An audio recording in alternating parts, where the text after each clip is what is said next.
حضرت معاویہ صحابی ہیں، کاتب وحی ہیں، حضور کے برادر نسبتی ہیں، صالح ہیں، ام حبیبہ بہن ہے ان کی جو حضور کی زوجہ محترمہ ہے، ان کا مقام بہت بلند ہے، لیکن ہم انہیں خلفائے راشدین میں شامل نہیں کرتے، اس لیے کہ ان کا جو خلافت کو اختیار کرنا یا حکومت اختیار کرنا یہ قبائلی عصبیت کی بنیاد پر تھا، باہمی مشورے کی بنیاد پر نہیں تھا۔ لیکن 20 سال تک ان کا دور حکومت ہے اور کوئی خونریزی نہیں، کوئی غارت گری نہیں، کوئی اختلاف نہیں، کوئی بغاوت نہیں، کوئی جھگڑا نہیں، مدبر اس درجے کے تھے۔ اب آئیے آخری سٹیج آئی، حضرت معاویہ کو مشورہ دیا گیا، مغیرہ ابن شعبہ ایک بزرگ صحابی تھے، کہ دیکھیے جناب امیر، مسلمانوں میں اختلاف ہوا، 4.5 سال 5 سال خانہ جنگی رہی، اب اگر پھر معاملہ آپ کے انتقال کے بعد ایسے ہی چھوٹ گیا تو اختلافات ہوں گے، جھگڑے ہوں گے، مختلف دعوے دار سامنے آئیں گے، جنگیں ہوں گی، پھر دوبارہ جو ہے فساد ہو جائے، آپ کسی کو نامزد کر دیجیے۔ اور پھر مشورہ دیا اپنے بیٹے یزید کو نامزد کر دیجیے۔ حضرت معاویہ ریلیکٹنٹ رہے، لیکن اس کے بعد انہوں نے مان لیا اور فیصلہ کر لیا۔ یہاں میں چاہتا ہوں کہ بات سمجھ لیں اچھی طرح، اس معاملے میں اگر آپ حضرت معاویہ کی نیت پر شک کریں گے تو مجھے آپ کے ایمان پر شک ہو جائے گا۔ نیت پر نہیں، غلطی ہو سکتی ہے، صحابی ہیں، نیت غلط نہیں تھی، نیت کیا تھی؟ اور میں سمجھتا ہوں 100% درست تھی کہ اب اتنا پانی گزر چکا ہے پل کے نیچے سے وقت کے دریا میں کہ بارے صحابہ سب رخصت ہو چکے ہیں، اب اکثریت 9 مسلموں کی ہے،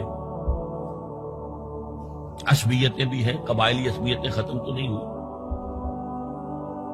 لہذا جب تک کوئی قبائلی عصبیت پیچھے نہیں ہوگی حکومت کے، حکومت نہیں چل سکے گی۔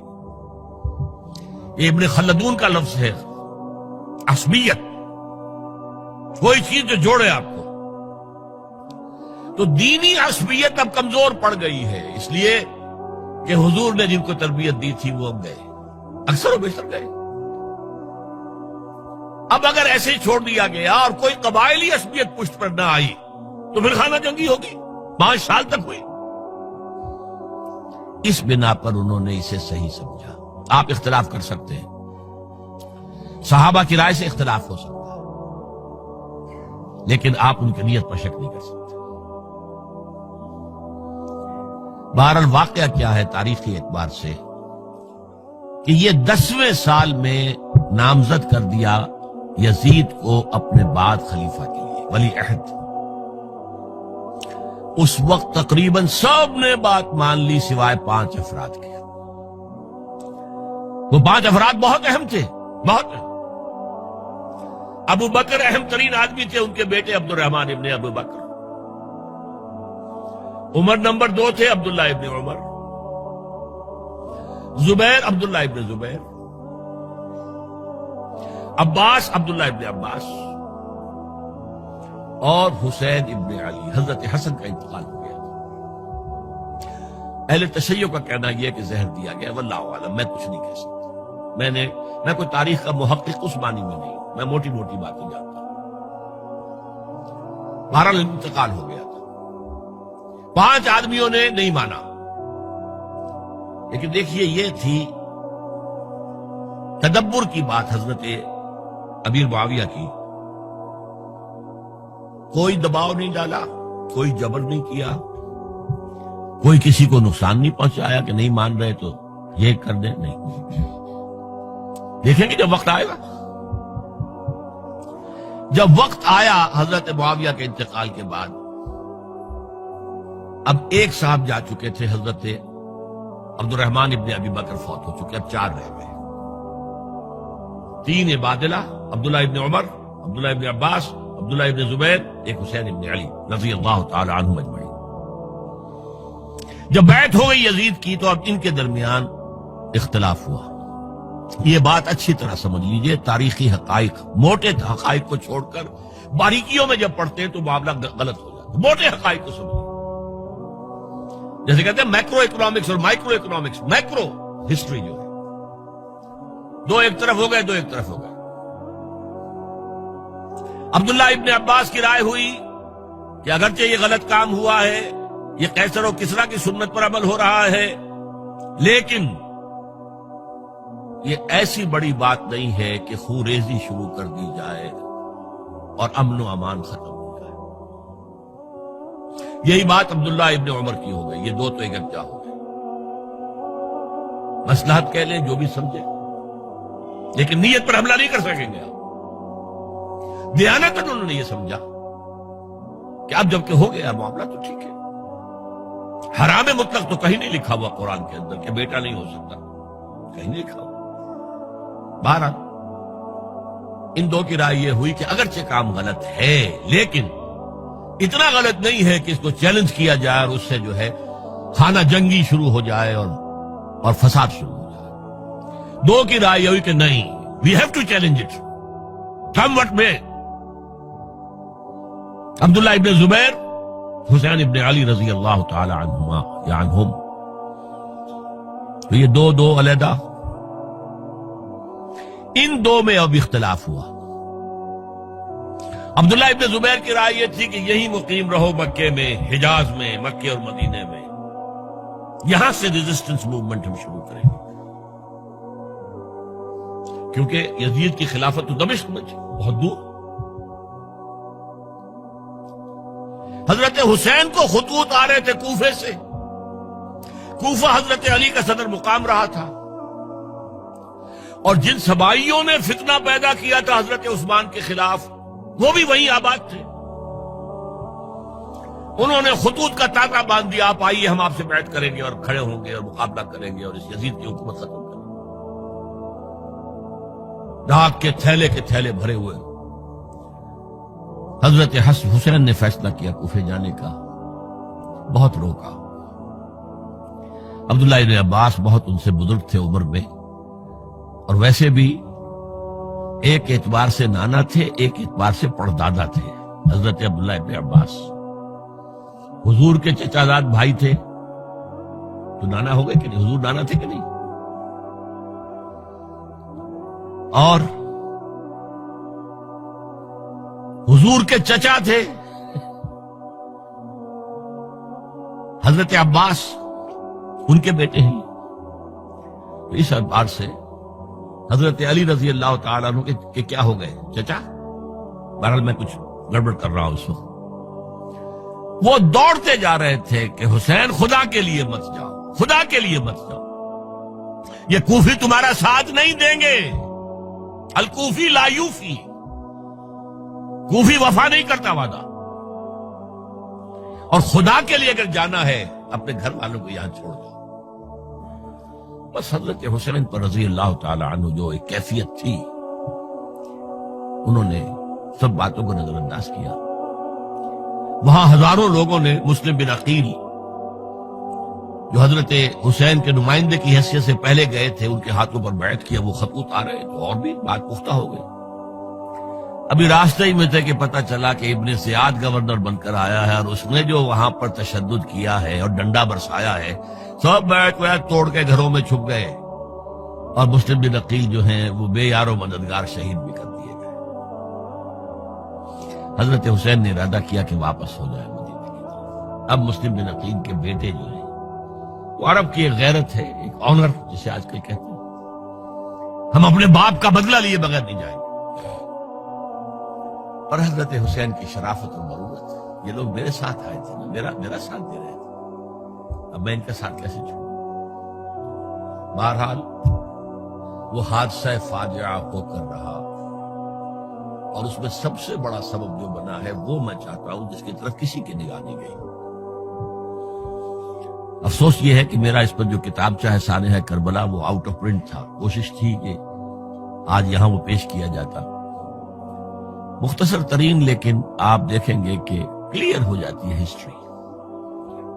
دو کتابچے ہیں، شہید مظلوم، میرے نزدیک مظلوم ترین شہید حضرت عثمان رضی اللہ تعالی، اور سانحہ کربلا، بہت بڑا سانحہ، اس میں کوئی شک نہیں۔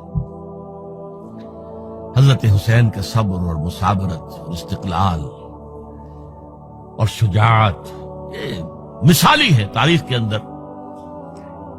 اپنے سامنے جو ہے اپنے ایک ایک کر کے چراغ گل ہو رہے ہیں، خاندان سارا ختم ہو رہا ہے، شیرخوار بچے شہید ہو رہے ہیں۔ وہ تو ایک بچہ بیمار تھا، حضرت علی بن حسین زین العابدین رحمت اللہ علیہ، وہ بچا ہے۔ لیکن اصل میں شرافت اور مروت جو ہے وہ بسا اوقات اپنی شرافت کی وجہ سے مار کھا جاتی ہے۔ حضرت حسین سے میرے نزدیک یہ ایک اسٹریٹجک مسٹیک ہوئی کہ جب کوفیوں کا لشکر سامنے تھا تو وہاں کھڑے ہو کر ایک ایک کا نام لے گا، فلاں ابن فلاں کیا تم نے مجھے خط نہیں لکھا تھا؟ اے فلاں ابن فلاں کیا تم نے مجھے خط نہیں لکھا تھا؟ سب کے راز فاش کر رہے ہیں، اور دیکھو یہ میرے پاس یہ تھیلے بھرے ہوئے تمہارے خطوں کے موجود ہیں، تم نے مجھے بلایا اور میں آیا۔ یہ بات تھی جس کی بنا پر اب ان کے لیے کوئی چارہ نہیں تھا کہ انہیں شہید کر دیں، ورنہ تو یہ ہمارا بھانڈا پھوڑ دیں گے جا کر یزید کے پاس، تو ہماری کھالیں کھنچ جائیں گی۔ یہی وجہ ہے کہ حضرت حسین نے 3 آفرز کی، مجھے واپس مدینے جانے دو، نہیں، مجھے یزید کے پاس جانے دو، نہیں، مجھے کہیں اسلامی سرحد پر بھیج دو، میں وہاں پر کافروں سے جنگ کرتے ہوئے زندگی ختم کر لوں گا، نہیں، ہیئر اینڈ ناؤ بیٹھ کرو۔ یہ حضرت حسین کی شرافت، غیرت، حمیت، مروت، اس کی خلاف تھا، لہذا انہیں شہید کیا گیا اور پھر خیموں کو آگ لگائی گئی۔ یہ نوٹ کیجیے کیوں لگائی گئی؟ اگر تو یہ غصے اور انتقام میں اور وینجینس میں ہوتا تو حضرت علی بن حسین زین العابدین کو بھی شہید کرنا چاہیے تھا، نہیں کیا۔ اگر یہ اس طرح کا معاملہ ہوتا تو خواتین کی بے حرمتی ہوتی، نہیں ہوئی۔ یہ خیمے کیوں جلائے؟ تاکہ وہ جو ایویڈنس ہے وہ ختم ہو جائے، ہمارے خلاف یہ جو ڈاکومنٹری پروف لیے پھر رہے ہیں، خیمے جلیں گے اور یہ تھیلے بھی جل جائیں گے اور یہ خطوط بھی جل جائیں گے اور ہم بچ جائیں گے۔ یہ ہے میرا تجزیہ۔ بہرحال اس میں کوئی شک نہیں کہ تاریخ انسانی کے عظیم حوادث میں سے وہ ہے، اور میرے نزدیک حضرت حسین رضی اللہ تعالیٰ عنہ کا اختلاف کر سکتا ہے، جو چاہے کرے، حضرت حسین سے اختلاف کرے اور اتفاق کرے حضرت عبداللہ ابن عمر، عبداللہ ابن عباس کے ساتھ، تب بھی ٹھیک ہے، اور اگر حضرت عبداللہ ابن عباس اور عبداللہ ابن عمر سے اتفاق کرے اور حضرت حسین ان سے اختلاف کرے، تب بھی شک ہے۔ معصوم کوئی نہیں، ہمارے نزدیک معصومیت خاصہ نبوت ہے، نبوت ختم ہوئی حضور پر، معصومیت ختم، غلطی ہر ایک سے ہو سکتی ہے اور آپ رائے رکھ سکتے ہیں، لیکن کسی صحابی کی نیت پر حملہ نہیں کریں گے۔